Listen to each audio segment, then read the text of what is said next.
Bonjour à toutes et à tous et bienvenue dans l'épisode 95 de La Lettre Pro, le podcast IA. Je suis Brulatour, le rédacteur en chef de La Lettre Pro. Chaque jour, nous vous apportons les dernières nouvelles du monde de la radio et du podcast, automatisées par notre IA, pour vous tenir informés de l'actualité professionnelle. Aujourd'hui, nous avons un programme chargé avec des sujets allant des nominations chez RFI à un partenariat excitant entre Énergie et Gladiator 2. Sans plus attendre, plongeons dans notre première nouvelle du jour. Devenez juré pour le prix du journalisme des médias francophones publics, une opportunité unique pour le public de participer activement à l'une des plus prestigieuses distinctions journalistiques. Depuis 1963, ce prix, initialement connu sous le nom de Grand Prix du journalisme radiophonique, récompense chaque année les meilleures enquêtes et reportages diffusés sur les radios membres des MFP, incluant Radio France, Radio-Canada, la RTS, la RTBF et RFI. Pour l'édition 2024, les reportages doivent durer 8 minutes au maximum et être diffusés entre le 1er novembre 2023 et le 31 octobre 2024. Le jury sera composé de 100 auditeurs, dont 20 Français, choisis pour représenter un large éventail d'auditeurs. Si vous êtes passionné de radio et d'actualité, vous pouvez vous inscrire jusqu'au 30 novembre 2024 pour faire partie de ce jury. Vous écouterez les 5 reportages finalistes du 2 au 8 décembre 2024 via la plateforme d'écoute de Radio France et aurez la tâche de classer ces reportages selon vos préférences. Les résultats seront annoncés le 8 décembre 2024 sur les antennes et le site de Radio France. RFI a récemment procédé à 2 nominations stratégiques pour renforcer sa présence à l'international. Lisa Chaboussan a été nommée adjointe au directeur de RFI, responsable des 16 rédactions en langues étrangères.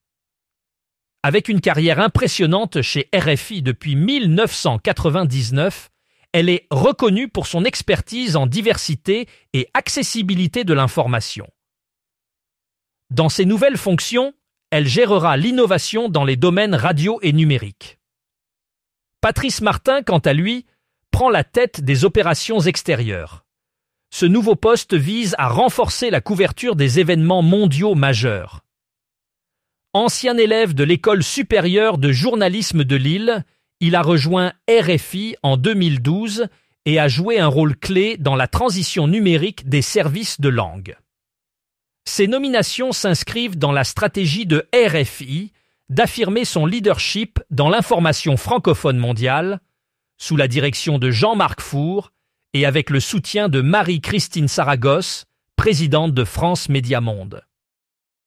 Comme chaque année, à la fin du mois de novembre, la station Radio Présence organise son Radiodon, un moment clé de solidarité et de rencontre. Ce Radiodon est essentiel pour le fonctionnement et les investissements de la station, et les auditeurs sont invités à soutenir financièrement cette initiative. Cette année, le thème choisi est l'espérance, qui sera décliné à travers tous les programmes. De nombreux invités viendront partager leurs réflexions, expertise et expériences autour de divers plateaux, accompagnés des journalistes et bénévoles de la station. 2 soirées de témoignages seront également organisées pour enrichir ces moments de partage. Radio Présence, créée en 1981, est une radio généraliste chrétienne et régionale avec 5 antennes couvrant l'ancienne région Midi-Pyrénées. Elle propose un large éventail d'émissions sur des thématiques variées, se revendiquant comme un média positif, ouvert et pluriel. Les auditeurs peuvent faire une promesse de don entre le 21 et le 23 novembre 2024 par téléphone, par chèque ou en ligne. Aux États-Unis, une étude récente menée par Westwood One met en lumière une reprise significative du secteur des pièces automobiles. En raison de l'augmentation des coûts de réparation et des prix des véhicules neufs, les consommateurs se tournent de plus en plus vers l'achat de pièces pour l'entretien et la personnalisation de leurs véhicules. Pour atteindre ces consommateurs, la radio AM et FM ainsi que les podcasts se révèlent être des canaux de communication particulièrement efficaces. Ces médias captivent notamment les do-it-yourselfers et les mega-milers, qui sont des auditeurs attentifs et réceptifs aux messages publicitaires de ce secteur. Grâce à cette tendance, les détaillants de l'aftermarket automobile peuvent tirer parti de l'augmentation des ventes en utilisant la radio et les podcasts pour diffuser leurs messages publicitaires. K6FM, la radio bien connue pour sa couverture régionale, s'étend en Bourgogne avec une nouvelle fréquence à Beaune sur le 93,2 FM. Ce développement est une excellente nouvelle pour les Beaunois qui pourront désormais profiter de programmes locaux et de reportages exclusifs. K6FM, forte de ses 17 années d'expérience, s'engage à être un acteur clé de la vie locale en soutenant les commerces, événements et associations de la région. La station prévoit une opération spéciale dès le 15 novembre, en direct de la célèbre vente des vins des Hospices de Beaune. Le combi K6, symbole de la station, sera positionné place Carnot pour accueillir les auditeurs et animer la ville avec des émissions en direct et de nombreuses animations tout au long du week-end. Avec plus de 600 auditeurs, K6FM promet de mettre toute sa puissance au service de la communauté beaunoise.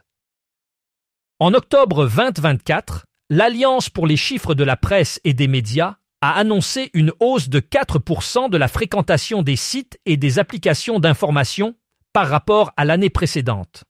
Cette augmentation confirme l'importance croissante du numérique dans la consommation de l'actualité. Parmi les marques qui se distinguent, France Info et France Inter occupent une place de choix, soulignant leur rôle essentiel dans le paysage numérique. Ces résultats mettent en lumière l'évolution des habitudes des consommateurs, qui se tournent de plus en plus vers les plateformes numériques pour s'informer. Les radios continuent donc de jouer un rôle clé, non seulement en tant que diffuseurs traditionnels, mais également en tant qu'acteurs majeurs de l'information en ligne. Cette tendance devrait se poursuivre, renforçant la présence numérique des marques radio et leur influence dans le secteur des médias. Depuis 2022, le Bureau de la radio s'est affirmé comme un acteur central de la transition écologique. En partenariat avec la société DK, il a mis au point un outil innovant pour évaluer l'empreinte carbone des publicités diffusées sur les ondes radio et audio. Ce dispositif mesure cette empreinte en tonnes de dioxyde de carbone équivalent, ou TCO2. L'initiative vise à sensibiliser l'industrie de la radio à son impact environnemental et à encourager des pratiques plus durables. La calculette carbone certifiée offre aux annonceurs et aux diffuseurs une compréhension précise de leur contribution aux émissions de gaz à effet de serre. En adoptant cet outil, les entreprises peuvent mieux gérer et réduire leur empreinte écologique, tout en renforçant leur engagement envers le développement durable. Cette démarche s'inscrit dans une tendance plus large où les médias cherchent à aligner leurs opérations sur les objectifs climatiques mondiaux tout en maintenant leur efficacité publicitaire.